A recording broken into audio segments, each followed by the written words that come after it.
4 మ్యాచ్ల T20 సిరీస్లో team India లీడ్లో ఉంది 2-1. బట్ 4th T20 ఒకవేళ సౌత్ ఆఫ్రికా గెలిస్తే సిరీసే డ్రా అయిపోతుంది. కాబట్టి 4th T20 మనం గెలిచి తీరాలి. మరి దానికి మన వాళ్ళు ఏం చేయాలి? పిచ్ రిపోర్ట్ ఏంటి? ఈ మ్యాచ్ November 15 ఇండియన్ టైమింగ్స్ ప్రకారం 8:30కి స్టార్ట్ అవుతుంది. స్పోర్ట్స్ 18 మరియు జియో సినిమా యాప్ లో ఈ మ్యాచ్ మీరు లైవ్ చూడొచ్చు. ఈ మ్యాచ్ జరుగుతోంది జోహాన్స్బర్గ్ లోని వాండరర్స్ స్టేడియంలో. డీటెయిల్డ్ పిచ్ రిపోర్ట్ చెప్తాను. ఇప్పటి వరకు ఈ సిరీస్ లో మన పిచ్ రిపోర్ట్ అసలు ఫెయిలే అవ్వలేదు. కావాలంటే చెక్ చేసుకోండి వెళ్ళి. వాండరర్స్ గ్రౌండ్ పేస్ కి బౌన్స్ కి బాగా అనుకూలిస్తుంది. అయితే స్ట్రోక్ ప్లే ఆడే ప్లేయర్స్ కొంతమంది ఉంటారు, వాళ్లకు ఈ పిచ్ బాగా సెట్ అవుతుంది. For example Sanju Samson and Hardik Pandya. Sanju Samson కు లాస్ట్ మ్యాచ్ పిచ్ కూడా బాగా సెట్ అయ్యేది, కానీ డక్అవుట్ అయ్యాడు. ఎవరేం చేస్తారు?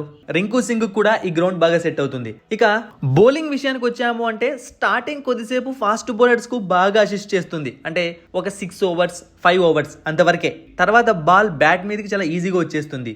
జోహాన్స్బర్గ్ లో ఉన్న ప్రాబ్లం ఏంటి అంటే విండ్ ఎక్కువగా ఉంటుంది. కాబట్టి బ్యాట్స్మెన్ షాట్ ఆడినప్పుడు లేదా బౌలర్ బాల్ వేసినప్పుడు కొంచెం మూమెంట్ ఎక్కువగా ఉంటుంది. ఈ కారణం చేత మాత్రమే కాకుండా ఈ గ్రౌండ్ కూడా కొంచెం చిన్నగా ఉంటుంది. సో ఈ అన్ని కారణాల వల్ల ఇక్కడ హై స్కోరింగ్ గేమ్స్ వస్తూ ఉంటాయి. ఇక డ్యూ విషయానికి వచ్చాము అంటే ఖచ్చితంగా ఈవినింగ్ గేమ్స్లో డ్యూ అన్నది ఉంటుంది.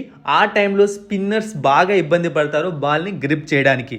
అయితే పేసర్స్కు మాత్రమే ఈ పిచ్ అనుకూలిస్తుందా అంటే అలా ఏం లేదు. మిడిల్ ఓవర్స్లో స్పిన్నర్స్ వస్తారు. బట్ స్పిన్నర్స్ అంటే ఊరికే వికెట్స్ తీయలేరు అనమాట. లైన్ అండ్ లెంత్ పక్కాగా ఉండాలి. ఎందుకంటే గ్రౌండ్ చిన్నది కాబట్టి పిచ్చ కొట్టించుకోవచ్చు ఏమైనా తేడా జరిగిందంటే.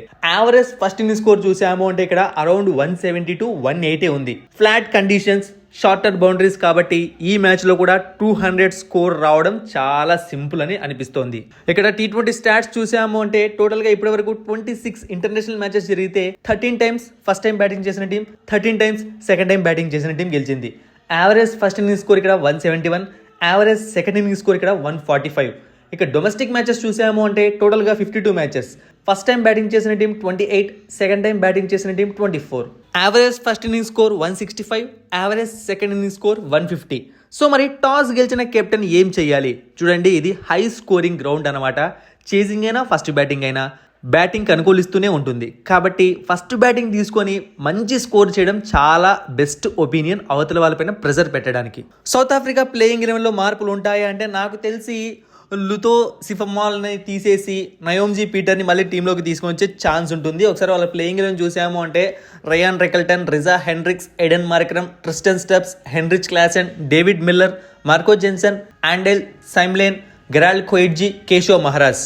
అండ్ గెరాల్డ్ కోయిడ్జీని తీసేసినా కూడా ఆశ్చర్యపోనవసరం లేదు, ఎందుకంటే మనోడు బాగా కొట్టించుకుంటున్నాడు కాబట్టి.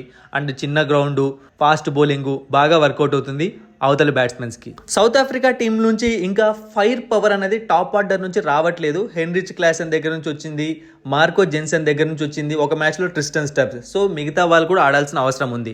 ఇక బౌలింగ్ అంటారా, రెండు టీమ్స్ బౌలింగ్ ఒకేలాగే చేస్తున్నాయి, పెద్ద డిఫరెన్స్ ఏమీ లేదు. ఇక ఇండియా టీం విషయానికి వచ్చాము అంటే ఈ మ్యాచ్ ఏం జరుగుతుందో మనకు తెలియదు, కానీ సంజు శాంసన్ ఓపెనింగ్ స్పాట్ అనేది కన్ఫామా కాదన్నది ఈ మ్యాచ్తో తెలిసిపోతుంది. ఎందుకంటే సంజు శాంసన్ చెప్పాడనమాట, ఒకనొక సందర్భంలో సూర్య చెప్పాడట నెక్స్ట్ 7-8 months నువ్వే ఓపెనర్ అని చెప్పి. సో చెప్పాడని చెప్పి ఓపెనర్గా ఎవరు పెట్టుకోలేరు అనమాట. పర్ఫార్మెన్స్ చూపించాలి.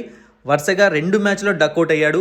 సో ఈ మ్యాచ్లో తను ఆడాల్సిన అవసరం టీంకి ఉంది, తనకి ఉంది. ఒకవేళ అదే జరిగితే అభిషేక్ శర్మను పక్కకు తీసేసి కావాల్సిన యశస్వి జైస్వాల్ రెగ్యులర్ ఓపెనర్తో సంజు శాంసన్ ఓపెనింగ్ చేసే ఛాన్స్ ఉంటుంది.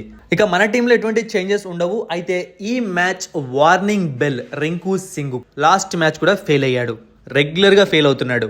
బ్యాటింగ్ పిచ్ కాబట్టి ఇక్కడ ప్రూవ్ చేసుకోవడానికి బ్యాట్స్మెన్స్ కు మంచి అవకాశం. సూర్యకుమార్ యాదవ్ దగ్గర నుంచి కూడా మంచి నాక్ రావాలి. అయితే ఈ మ్యాచ్ లో కూడా ఏదో ఒక సెంచరీ ఏదో ఒక టీంలో వచ్చే అవకాశం ఉంది. సో సౌత్ ఆఫ్రికాని పక్కన పెట్టేస్తే మన టీంలో నాకెందుకో సూర్య సెంచరీ కొడతాడేమో అనిపిస్తోంది, మై గెస్. మీరు ఎవరికి కొడతారనుకుంటున్నారో కామెంట్ సెక్షన్ లో కామెంట్ చేయండి. ఇండియా ప్లేయింగ్ 11 చూసాము అంటే అభిషేక్ శర్మ, సంజు శాంసన్, సూర్యకుమార్ యాదవ్, తిలక్ వర్మ, హార్దిక్ పాండ్యా, రింకు సింగ్, రమన్దీప్ సింగ్, అక్షర్ పటేల్, హర్షదీప్ సింగ్, రవి బిష్నాయ్, వరుణ్ చక్రవర్తి. మరిన్ని ఇంట్రెస్టింగ్ వీడియోస్ కోసం సబ్స్క్రైబ్ చేయడం మర్చిపోకండి.